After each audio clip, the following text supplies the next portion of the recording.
Thank you very much po, Father, for giving me your time for this interview, Father. I know that you are a very busy man.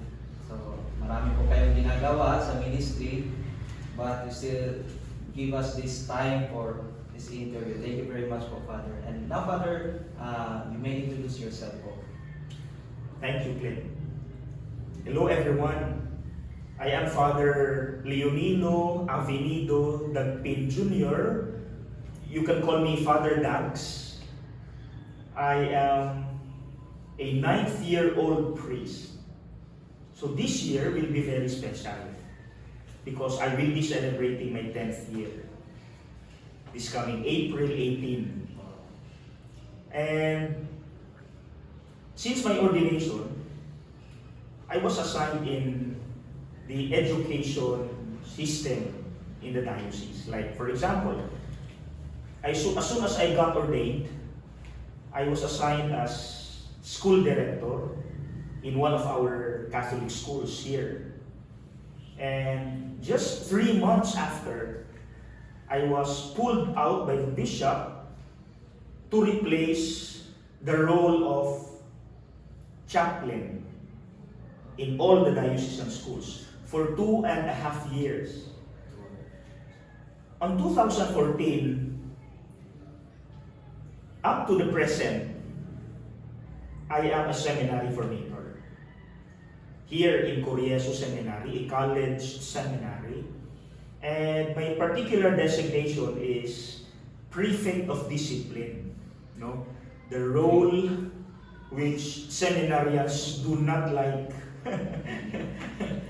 And of course, alongside my role as Prefect of Discipline, I am also the Dean of Academics. Now, in the diocesan level, a few years ago, I was appointed by our bishop as the Social Communications Director. So meaning, I am in charge of preaching through social media. So I am the administrator of our official Facebook page, Diocese of Dipolog. So that is my role. Oh, thank you, Father. Ano pala talaga, kinakakatakutan ka sa mga seminarista na prefect tapos academic, academic din ng seminary. So, parang pag dumaan ka siguro, parang yung mga seminarista, tahimik o ba?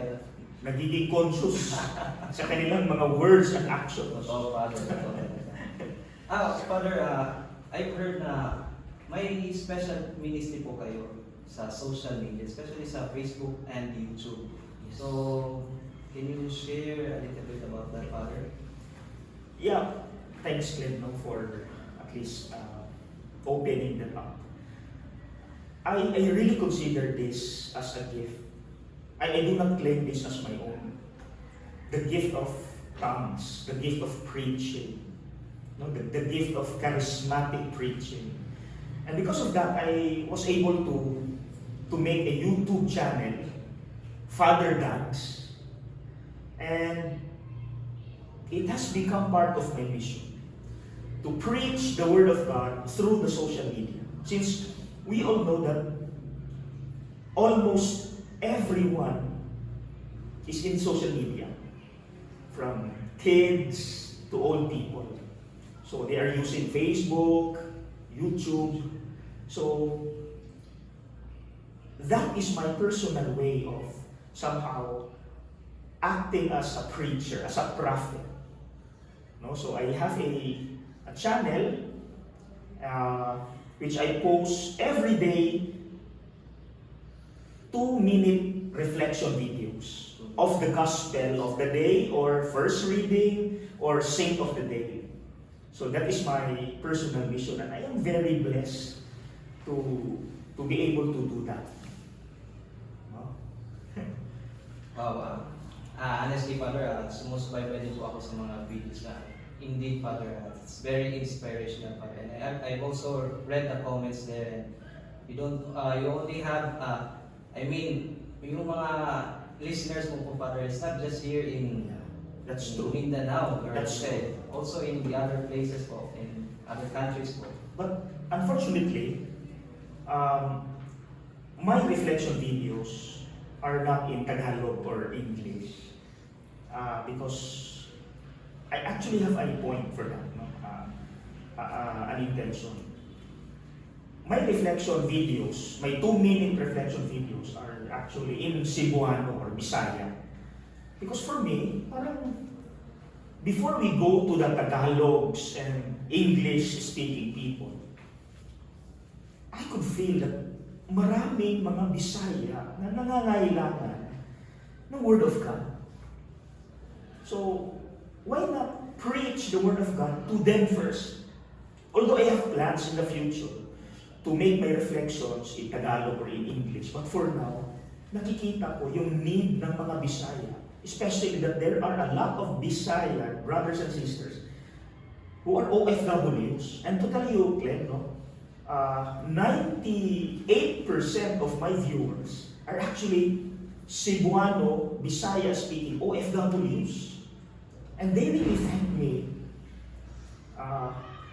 They put comments or they send me private messages thanking me for somehow making easy to understand, no, easy to comprehend the reflection.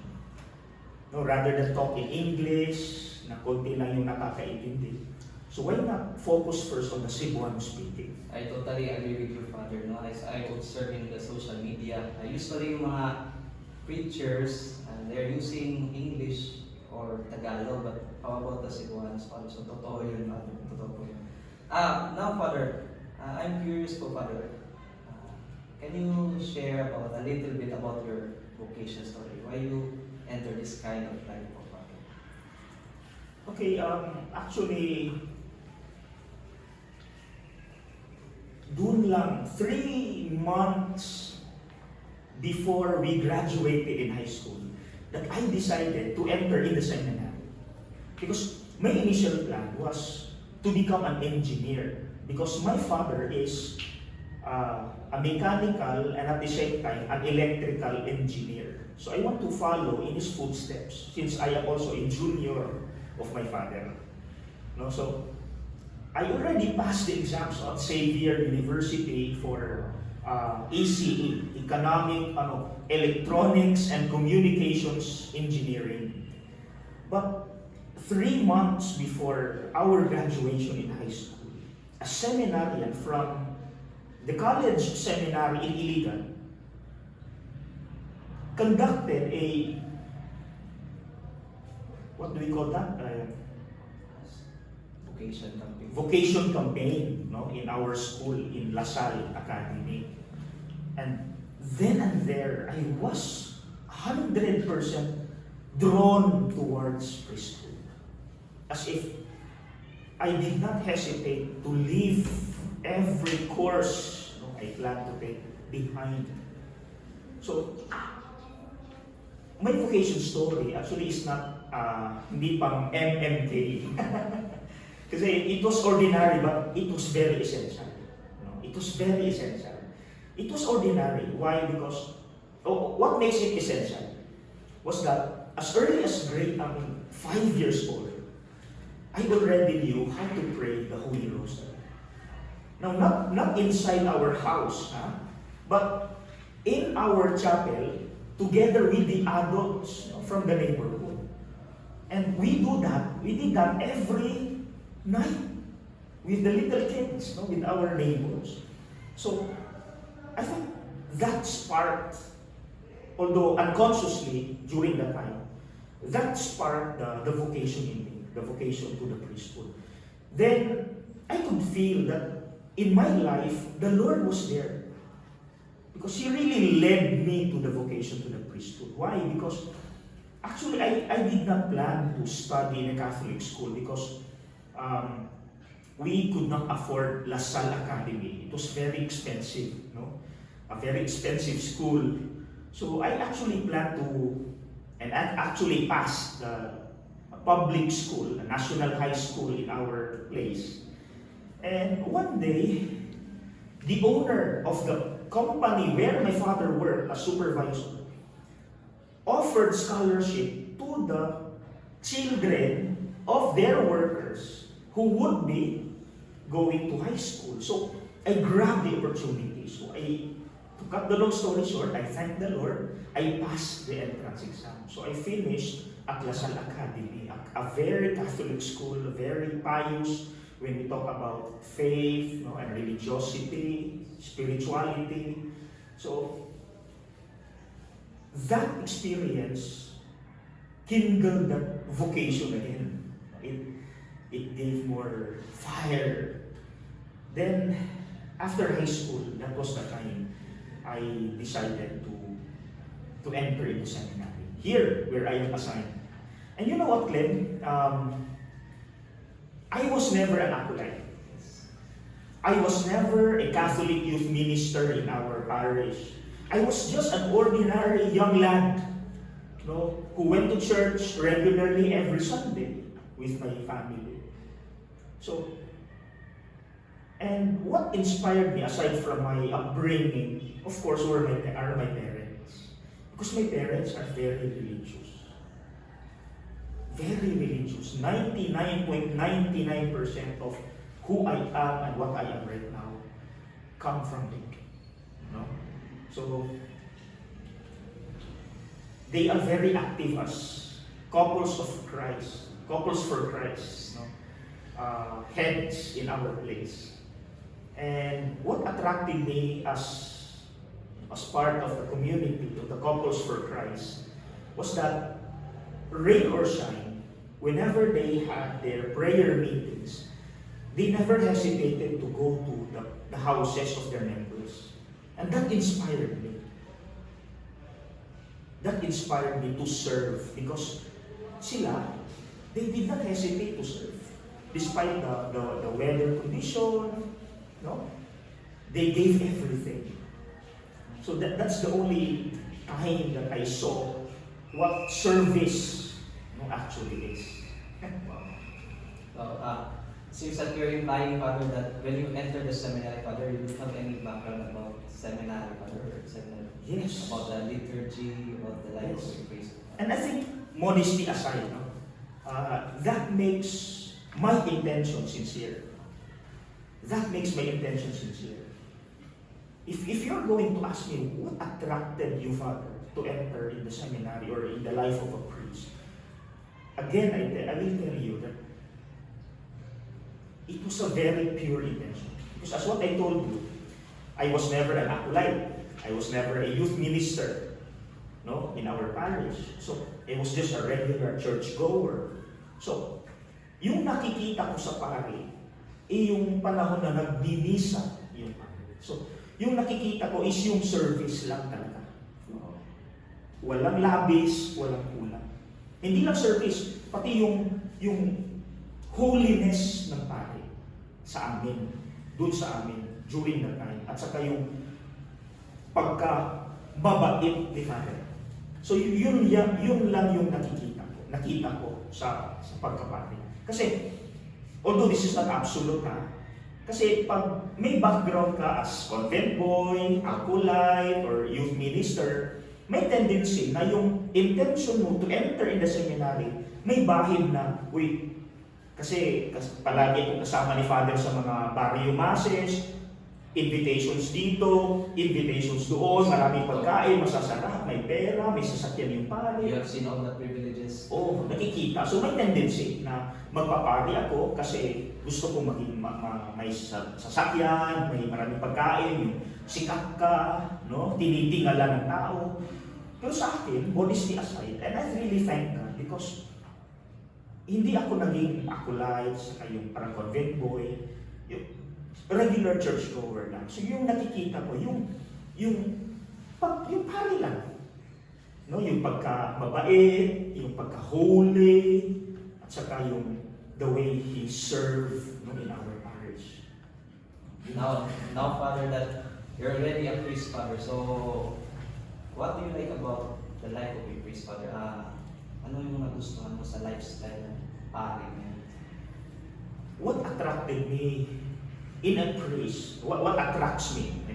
up to the present, no, is the life of simplicity and transparency. Honestly, Clem, I really advocate for transparency. That is my personal advocacy as a priest. Because my father taught us when we were still kids, and I could not forget that. My father, who is very honest, no? When we talk about money and business, because we had a business, no, until 2019. My father was, he taught us na what is important is yung magkakain lang tayo 3 times a day. Actually, he could have grabbed, kasi yung negosyo na, yung private business, yung family business namin, kami yung nag-i-install ng mga colored roofing materials. And many times, yung parang clients namin, yung government. Imagine government. So, marami talagang pwedeng magawa, no? When we talk about money. But my father did not grab all those corruption issues. Kasi he told us, you must grow up honest. And I will never teach you to be corrupt people. And yet, during that time, it was never in my mind yet na magpapari ako. So, it was very timely kasi issue yung, di ba, when we become priests, tayo rin yung parang in charge ng money, no? Very timely kasi na-apply ko yung tinuro ni Papa sa amin na we must be transparent at all times. We must be honest when we talk about money. And of course, it will gear towards simplicity. So that attracts me, no? The simplicity. Kasi dun, package na yun eh. Dun makikita mo na yung holiness ng pare. Di ba? Yung pagiging simple. Dun yung holiness yun yan. Dun na makikita na natin. Di ba? So, basically yung transparency at yung simplicity ng isang pare. Okay, Father. I'm curious, Father. Ano po yung what's life, sasabihin natin, a day in the life of Father Dalpin po? Okay. Well, of course, prayer is the root of all. It must be the root of a priest's life, no? But my prayer is, although I pray the liturgy of the hours, but most of the time I apply what the Jesuits taught us when we were still seminarians in theology in Cagayan de Oro. Yung consciousness examine, it's very helpful it's a tool to be able to look back to what you have done during the morning or in the afternoon, to be able to at least check if it's good or bad, if it's leading you away from God or if it's bringing you closer to God. So it really helps. The consciousness examine really helps me. So that's what I usually do every day. No, I do that before lunchtime and before bedtime. 15 minutes, no, or more. Aside from that, well, I'm also teaching here, no, philosophy subjects in the seminary, and I am also studying a ladderized program in philosophy online, no, at De La Salle University, and I am also making my requirements, no, papers, no. I am also studying. Actually, we'll have an exam next week, so I am busy studying also. And I also do exercise. Since I do not play sports because of my fractures, I just do walking every day from 30 to 1 hour, 30 minutes to 1 hour. I think that's my life. We teach, we study, we pray, we also play, and Hindi naman nakakabagot, Father. hindi naman. Oh, it's okay. It's alright. Father, speaking about you're studying, then you're still a formator, you're teaching. I'm sure that there are a lot of obstacles and challenges with the Father. Can you share about that, Father? Yung mga naranasan mo as prefect, as a student, a formator, Father? Yun, yung pagiging prefect ko. Nandun yung obstacle. Not just yung pagiging prefect, but yung pagiging preacher. Kasi, again, modesty aside, parang since I'm here in Dipolog City since 2011, so parang ako yung mas kilala ng mga tao sa Dipolog. Yung struggle ko is yung living out what I preach. And when it happens, I could feel, and the people could feel that my words are empty, no matter how rich the words are. They all come empty, especially when I know that I am struggling with living out what I preach. Like for example, let me be honest to you. Forgiveness. I have been preaching about forgiveness.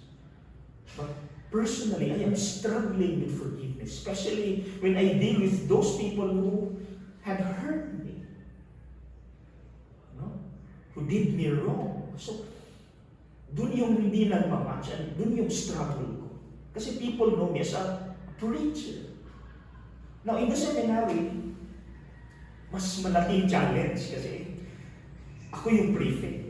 So, ako yung parang nagbibigay ng guidelines to the point na parang I sometimes reprimand, I get angry at seminarians because of their stubbornness, hard-headedness.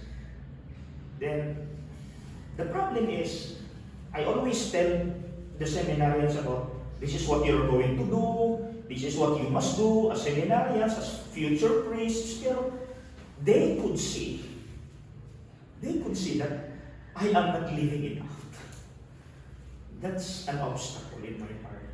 Now, since we're talking of obstacles, Glenn, let me just insert this. I think this is very important because I had attended a few ordinations wherein the bishop literally cried or cracked his voice during that portion where the bishop asked for obedience, the vow of obedience.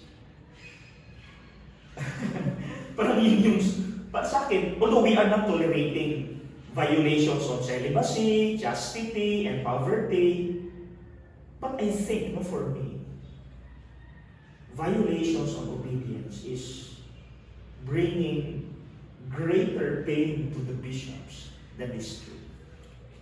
Bakit sila umiiyak? They crack their voice when it comes. When the bishop asks for, will you obey me? Then the bishop cracks his voice. It means, I think that's the most, if we can handle the three, I think the bishop finds it difficult to handle violations of obedience. Just imagine, Glenn. Just imagine the bishop calls you and tells you, Clem, you will be assigned to a remote parish. Just imagine the feeling of the bishop when the priest responds, can I think over it, Bishop?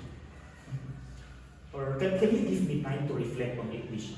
Instead of saying simple, obedient, yes, Bishop.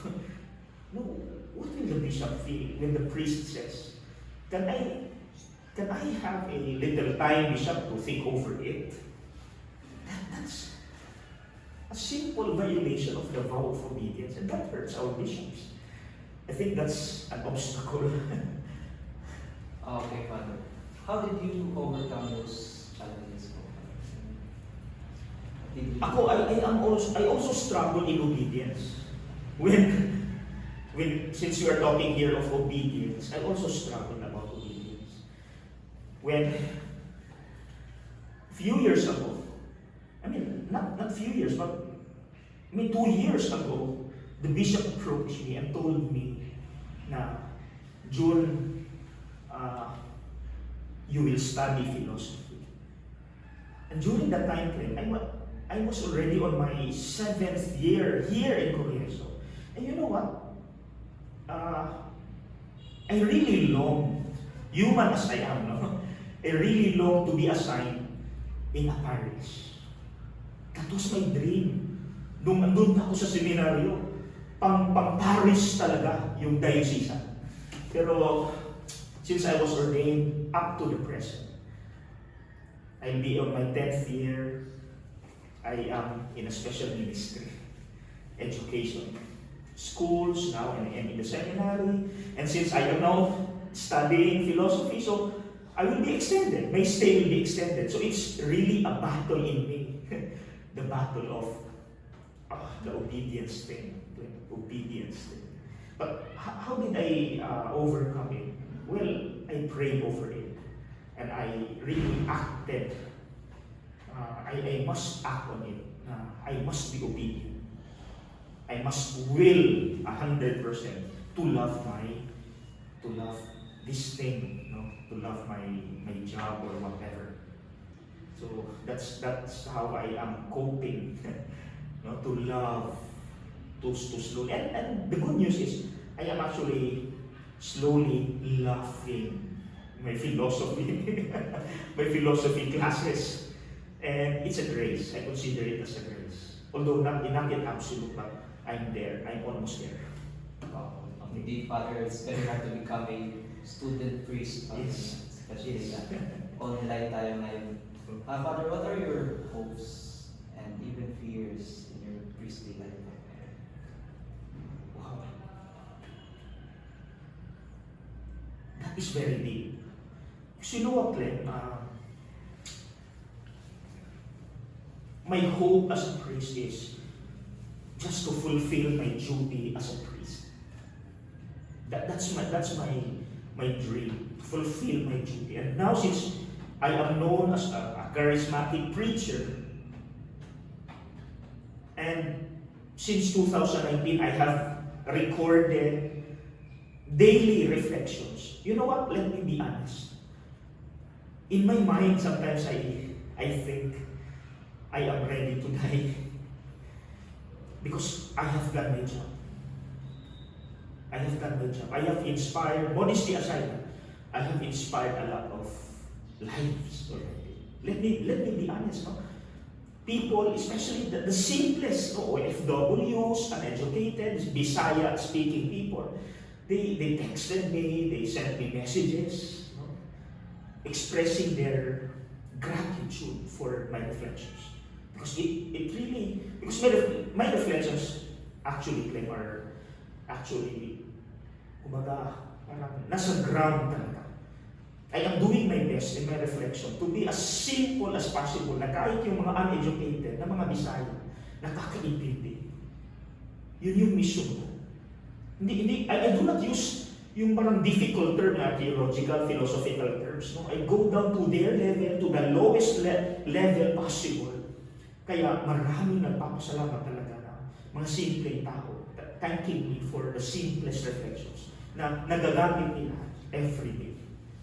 And let's go back to that thing in my imagination. Sabi ko, pwede mo na akong kunin. I've done my job. Masasabi ko talaga yan, Glenn.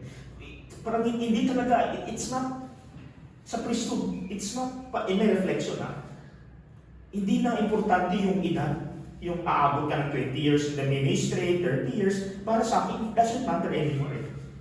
Kasi kahit 1 year ka pa lang sa pagkakal, pag nagawa mo na yung mission mo, as a priest, a prophet, as a king, parang, and you'll be ready to die. That's my reflection. Sometimes I think, Lord, pwede na pala ako mamatay. Pwede mo na akong kunin kasi I've done my job. I've inspired a lot already. Seems that you're like Simeon, Father, when he said that, let your servant go in peace po. Yes. That's the feeling po, Father. About fears po, Father. When speaking about fears po, are you afraid of getting old by yourself? Or natatakot po ba kayo maging lonely forever? Or even topic about celibacy, Father? Yung celibacy at saka yung loneliness at old age, they are no longer my concern. As what I told you earlier, yung parang I leave everything to God. No, I've been teaching, I've been preaching people na preaching to people na we must leave everything to God. Parang, yun yung parang naging prinsipyo ko. That is why I am never afraid when I get old, will anyone be taking good care of me? No? Will I be in a safe place when I get old? No. Honestly, and God knows na, I do not worry about all those things. Kasi I am very secure na God is with me and He will never leave me.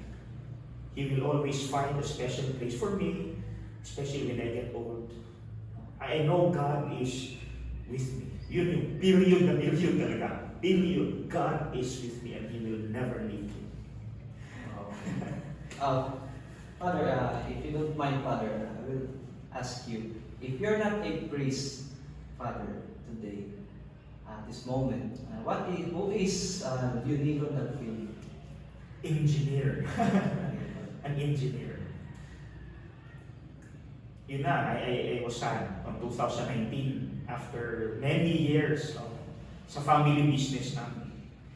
Na engineering job talaga. I was sad because wala nang continuation sa engineering job ng father namin.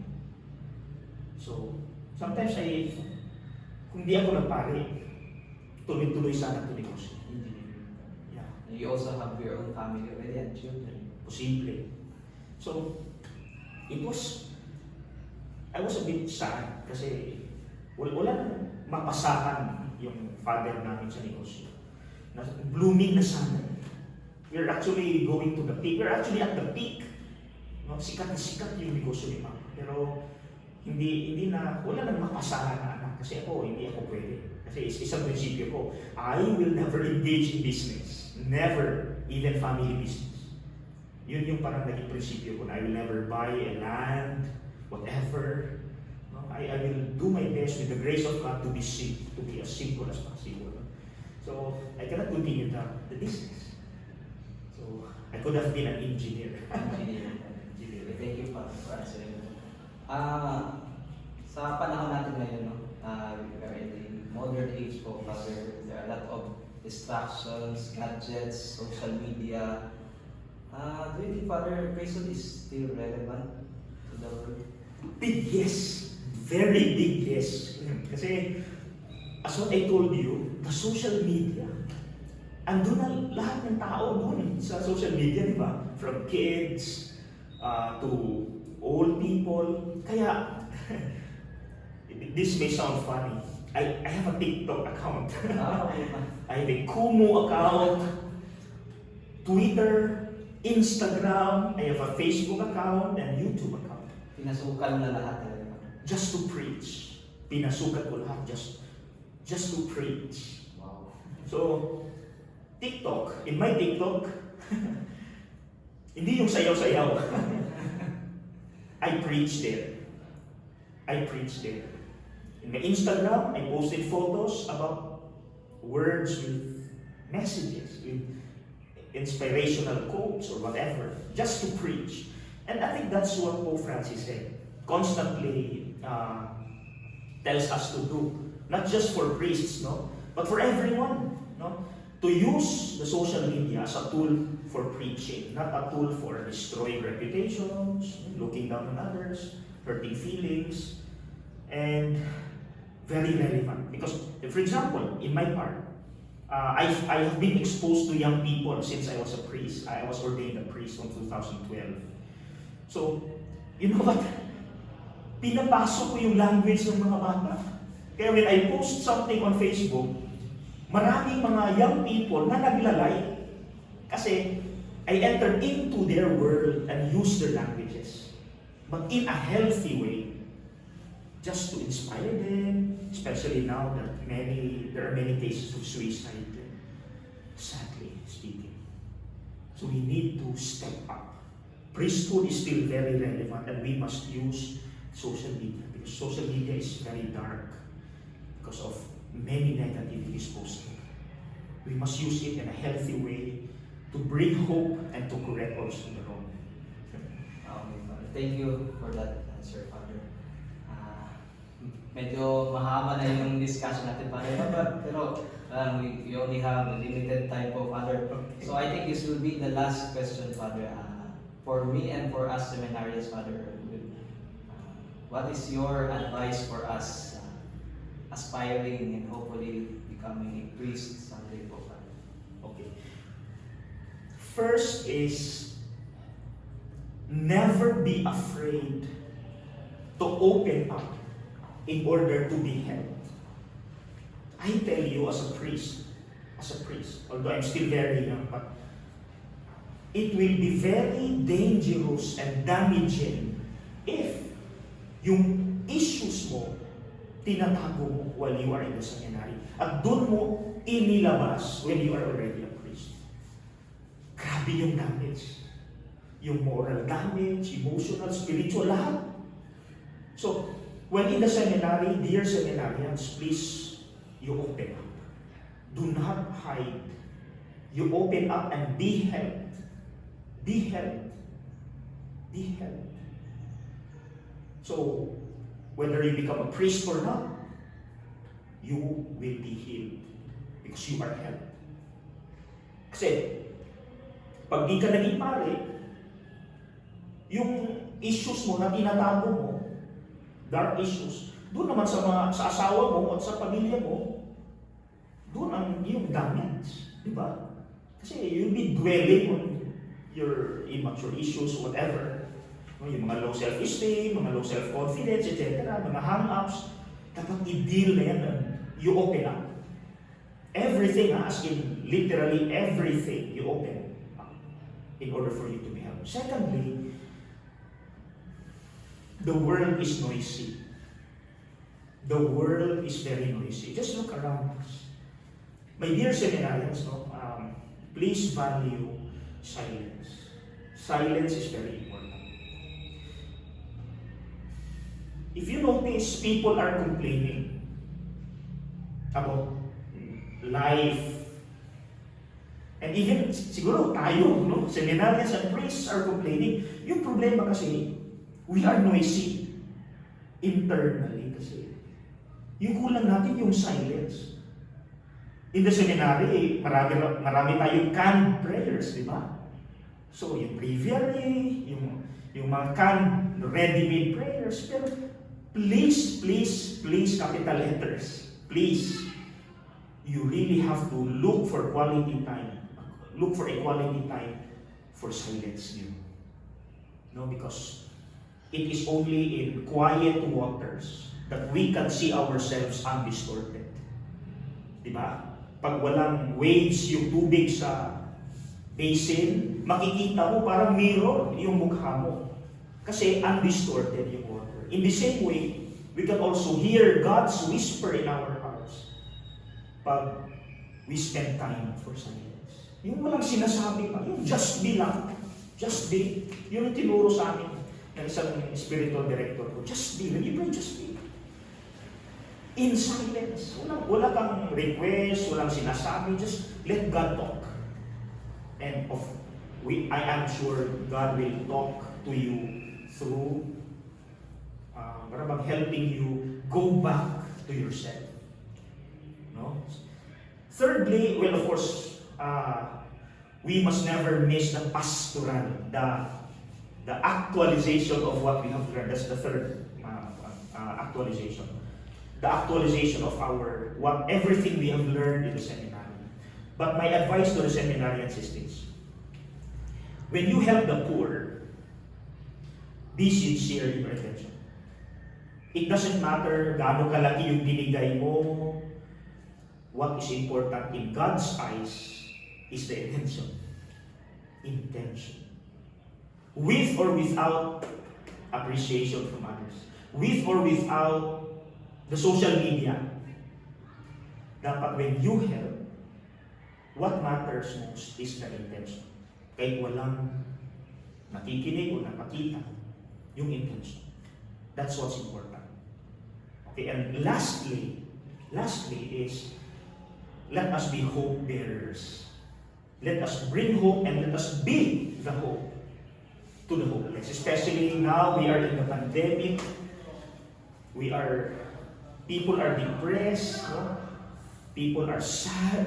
We need to step up and be the hope to the hopeless. But most importantly, alongside our being hope bearers, we must also be conscience troublemakers. Because many of our young people today are indifferent, lax in morality. So we also need to correct them in a fraternal way. So to sum it up, my fourth advice to seminarians, remember, dear seminarians, that we are not just hope bearers. We are also conscience troublemakers. Oh, thank you very much for Father. Grabe. I thought that this will only be somewhat an academic requirement for us student seminarians, but ito pala ay hindi requirement, ito pala ay para sa amin. It is also for us. I have learned a lot from all that you have said, Father, about especially the last part. I'm also inspired by your life, Father. How did you enter? You become a priest, but especially your advice about being open, be open, the value of silence, and you said about being the hope, and not just hope, but also sometimes you must also be conscious troubled. God bless po. Thank you very much po, Father. I learned a lot, and I'm siguro I will become one of your more avid fans. I'm so inspired by what you have said po. I've learned a lot po, Father. It will really help me sa pag-journey ko, hopefully, to become a priest, not just a priest, but also a good man po, Father, good Christian po. So, thank you very much, Father. Thank you, Father. Salamat po. Thank you very much, Glenn. Thank you very much.